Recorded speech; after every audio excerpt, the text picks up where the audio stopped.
Tout à l'heure, mon fils, très fier de lui, est venu me montrer le château qu'il avait fait.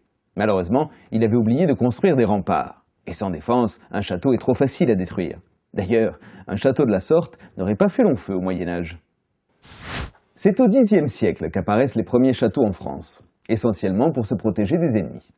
À cette époque, les rois n'ont plus de réelle autorité sur leur sujet, et ils cèdent des terres aux seigneurs qui, eux, ont de plus en plus de pouvoir, et décident de construire des châteaux en bois sans autorisation. L'emplacement choisi est une colline de préférence, mais très souvent, on construit le château sur un amas de terre artificiel. Les paysans ramènent des paniers de terre jusqu'à ce que le tas soit suffisamment grand. Ensuite, on construit la maison du seigneur en bois. Tout autour, on creuse un fossé et on élève une ou plusieurs palissades. Le château doit être situé en hauteur pour pouvoir observer les assaillants et les voir arriver de loin. Mais ces châteaux n'étaient pas très solides. Et puis le bois, ça brûle. Mettre le feu au château, c'était un moyen rapide et efficace pour battre ses ennemis. Sont apparus alors les châteaux que nous connaissons, ceux construits en pierre, les châteaux forts.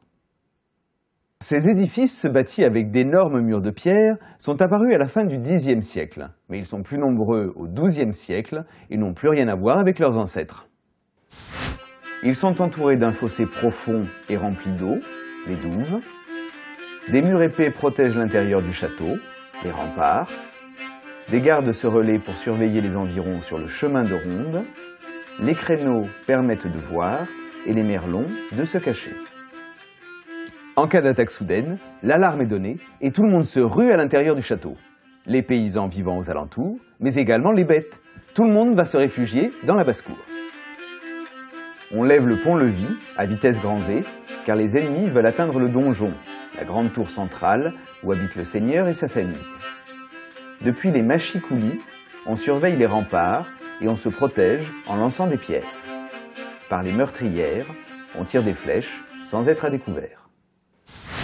Tu as sans doute entendu dire qu'on jetait de l'huile bouillante du haut des remparts. Eh bien, c'est une légende.